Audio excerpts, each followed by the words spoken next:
Au cours des prochaines semaines, celui d'un policier de la GRC accusé du meurtre de sa conjointe, Jocelyn Hott, qui l'a abattu sur l'autoroute métropolitaine, Daniel Renaud. Oui, exactement. Ça s'était passé en juin 2001. Il avait présumément tué son ex-conjointe, mais aussi blessé 3 hommes qui se trouvaient avec elle. Et un de ces 3 hommes, Pierre, ne marchera plus jamais. Donc, c'était le début de son procès aujourd'hui au Palais de justice de Montréal. Et il y a les techniciens en scène de crime de la Sûreté du Québec qui ont déposé en preuve des photos de l'arme de service du policier, de chargeur vide également, qu'on a retrouvé dans son véhicule quelques instants après le crime. Il y a une policière aussi qui a dit avoir vu emboutir la voiture des victimes et qui a entendu des coups de feu. Le procès se poursuit demain. Ça devrait durer environ 1 mois. Il y a une vingtaine de témoins qui vont défiler à la barre. Mais fait particulier, Pierre, en terminant, on va entendre également des enregistrements de la victime. Et semble-t-il que c'est particulièrement pathétique. Je vous en parle un peu plus tard à 18h. Parfait. Merci. Plus tard. Dans un moment, l'explorateur urbain et son inséparable ami font les frais à 5 000 $ la nuit. Comparé en euros puis en dollars américains, c'est très bon marché.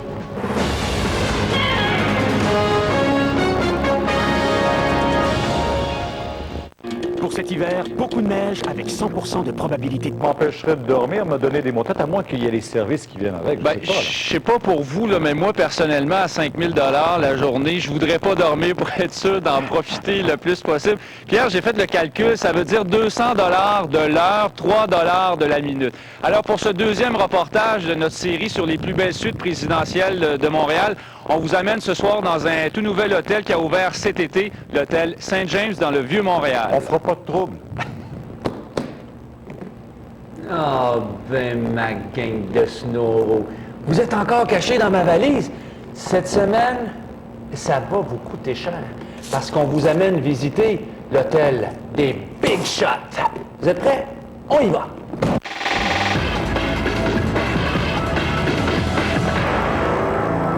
Bonjour, M. Harpin.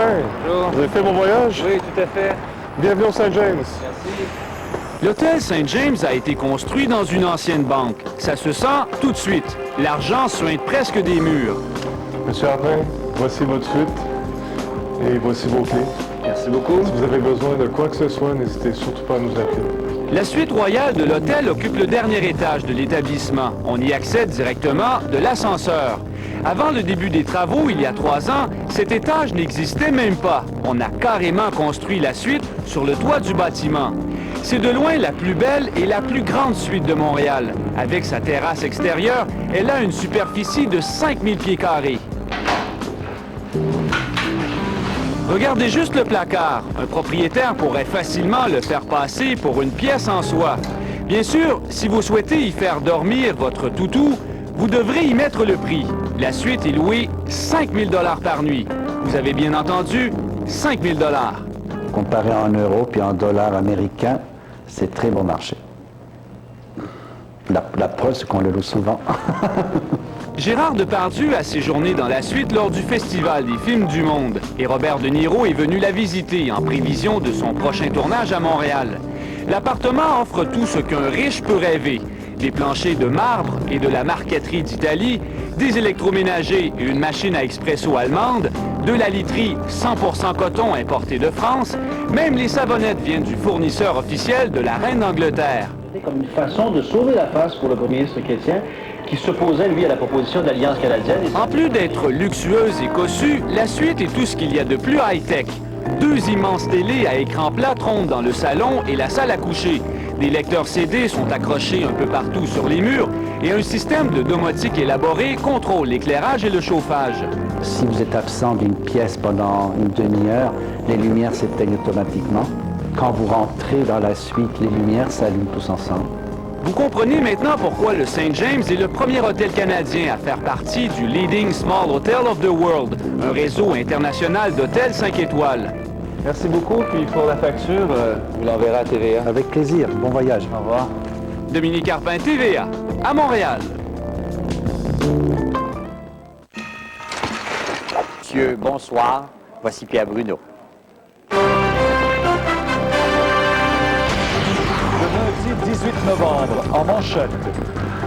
Toute une bordée de neige pour l'automne de 25 jusqu'à 50 cm selon les régions. Très grosse journée. Ça n'a pas de bon sens, Warden. Un choix déchirant, ces jumeaux ont besoin d'un rein, mais leur mère n'en a qu'un seul à donner. J'aurais bien aimé ça avoir 3 reins.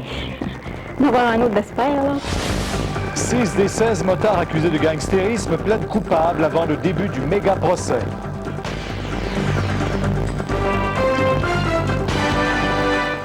Bonne fin de journée. Alors, ça peut nous paraître un peu prématuré, mais l'hiver qui a déjà décidé de pendre la crémaillère. De fait, 25 à 33 cm de neige dans les régions du sud-ouest, encore probablement plus dans l'est et sur la côte nord où la tempête bat son plein. Maxime, c'est beaucoup pour un 18 novembre. Assez, en tout cas, Pierre, pour causer toute une série de problèmes un peu partout au Québec aujourd'hui. Des retards, des désagréments, des sorties de route, sans compter tous les dégâts causés par les rafales de vent. À n'en pas douter, Pierre, aujourd'hui, le Québec y a vraiment goûté. La plupart s'en seraient bien passés. Montréal, sous une trentaine de centimètres de neige, l'hiver nous a frappés de plein fouet. Ben là, je pense qu'on va tous être un peu en retard, hein, parce qu'on fait du déneiger, puis on ne nous avait pas avisé de ces petits 30 cm. Alors, vous y attendiez pas, vous? Pas du tout, pas du tout. Mais j'adore ça. Vous adorez ça? Oui, malgré... Vous êtes enlisé comme ça? Moi, je vais... Vous êtes là, le bon samaritain, pour m'aider? Pour s'en sortir, il fallait donc pelleter et pousser, ou encore abandonner le véhicule enseveli. Plusieurs l'ont fait et se sont rabattus sur les transports en commun. Tout est en retard, ça va pas vite. Fait que j'ai appelé au travail, j'ai dit « attendez-moi ». La Quarante-Est, avant Saint-Jean, Saint-Charles, des sources, c'est très au ralenti. C'est comme ça, intermittent jusqu'à la hauteur de l'échangeur des Carrés. Pour ceux qui ont quand même pris le volant, une rentrée extrêmement pénible. Congestion majeure sur tous les grands axes routiers. La Sûreté du Québec a dénombré environ 70 sorties de route, aucun accident grave. Il faut dire que bien des gens n'ont pas encore leurs pneus d'hiver. En matinée, ça se bousculait à l'entrée des garages, au point de créer des bouchons de circulation. On passe à 175 à 200 voitures. Aujourd'hui, ça va être dur un peu.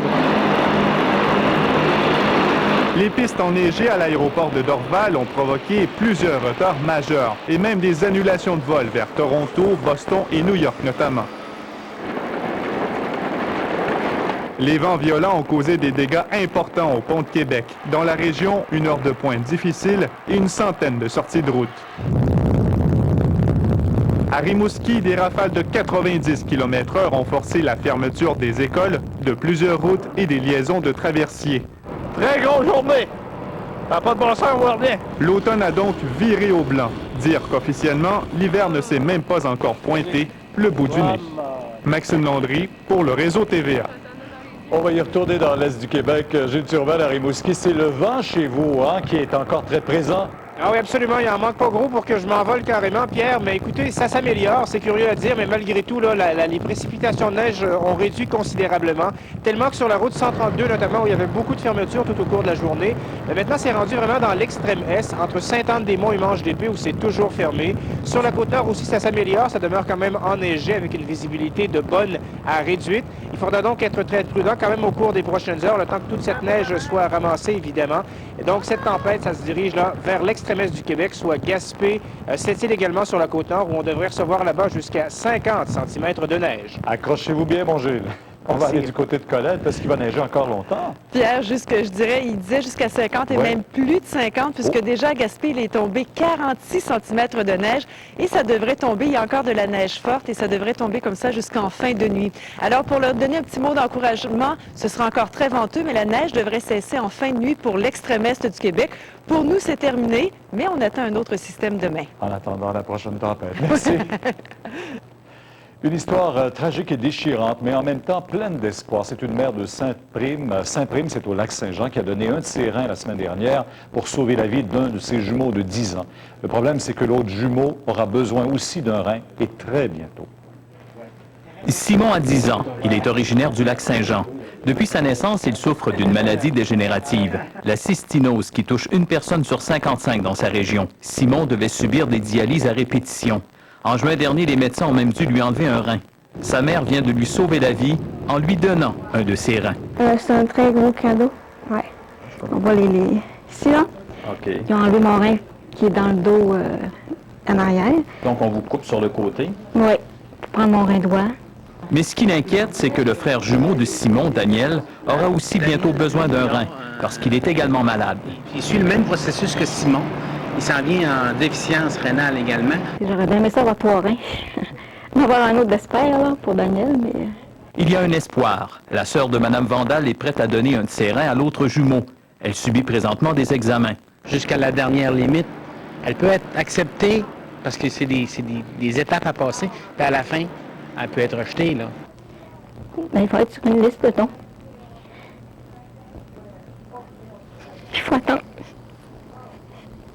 Sa grand-mère lui tient compagnie. On peut-tu vous dire aussi ce qu'on a vu ensemble, tous les deux?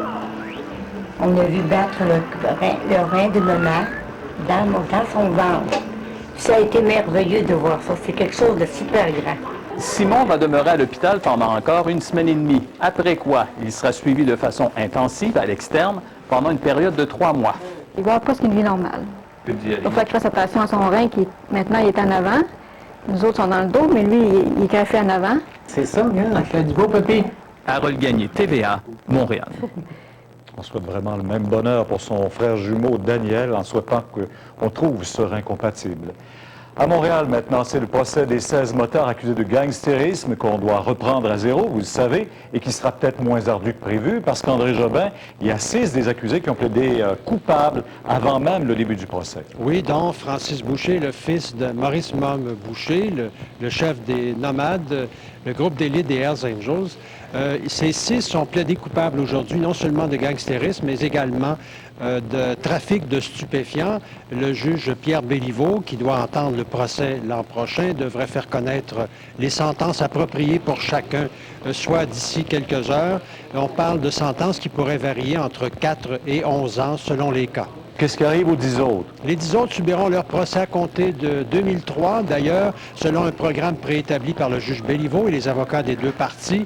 Dès le 13 janvier prochain, si tout se déroule comme prévu, on devrait commencer le choix des jurés et entreprendre ce 2e procès qui est arrêté en plein milieu, on se rappelle, en juillet dernier, à la suite de la démission du juge Jean-Guy Boilard. Merci, André. Bien, Pierre, au revoir. En Irak, les premiers inspecteurs en désarmement